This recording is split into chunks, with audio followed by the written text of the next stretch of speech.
Om Gam Gadpataye Namah. Welcome to the Mahabharata series part 2. On the sacred land of Hastinapur, when Maharshi Vedvyas blessed the birth of Dhritarashtra, Pandu and Vidura, no one could have imagined that these three would one day change the course of history. From childhood itself, their personalities were very different. Dhritarashtra was blind by birth, yet possessed immense physical strength, and instead of sight, he mastered the art of combat through sound, touch, and relentless practice. Pandu grew into a brilliant and valiant warrior, while Vidura emerged as a symbol of wisdom, righteousness, and moral integrity.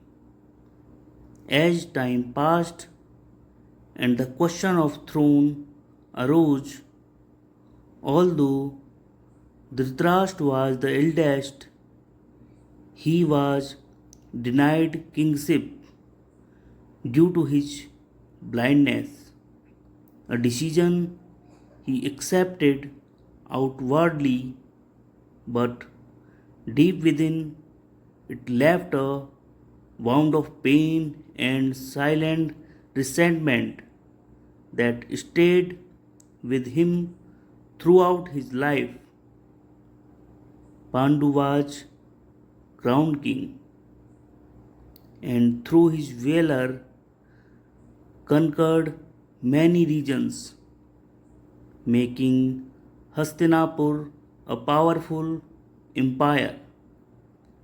Meanwhile, Dhritarashtra was married to Gandhari, the princess of Gandhar, a marriage marked by hesitation and compulsion, as her father was reluctant to marry his daughter to a blind prince, but had to bow before the firm resolve of Bhishma.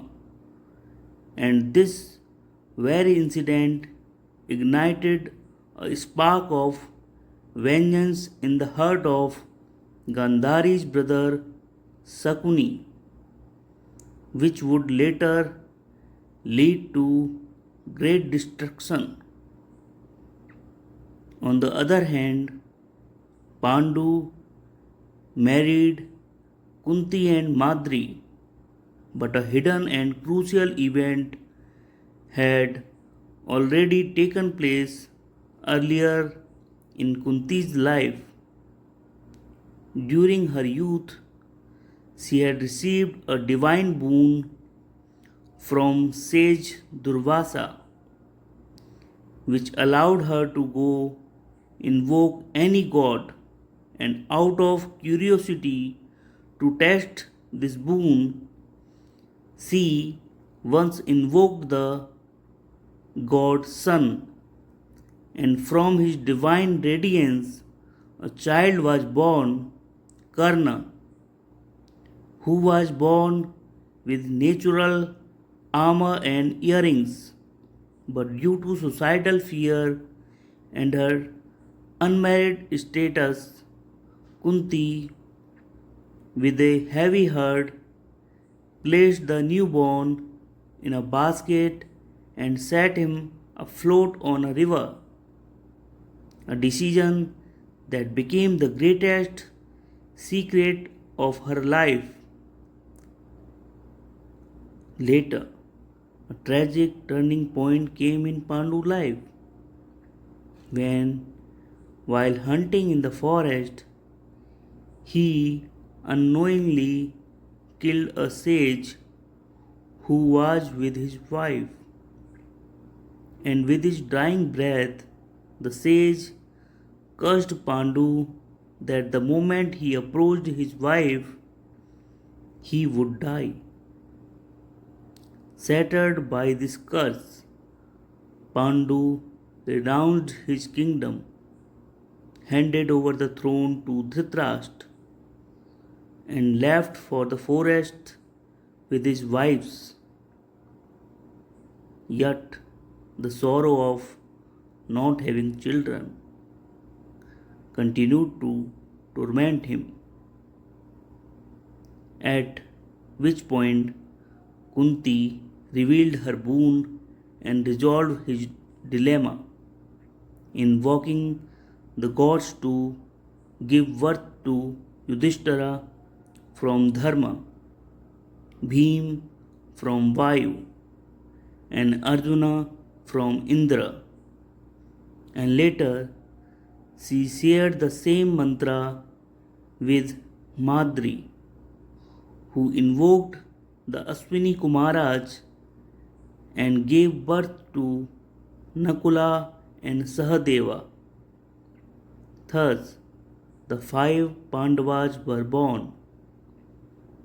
Meanwhile, Gandhari also carried her pregnancy for an unusually long time and eventually, under the guidance of Vedavyasa, gave birth to a mass of flesh which was divided into 100 parts and nurtured in pots, leading to the birth of 100 sons and one daughter, the eldest being Duryodhana.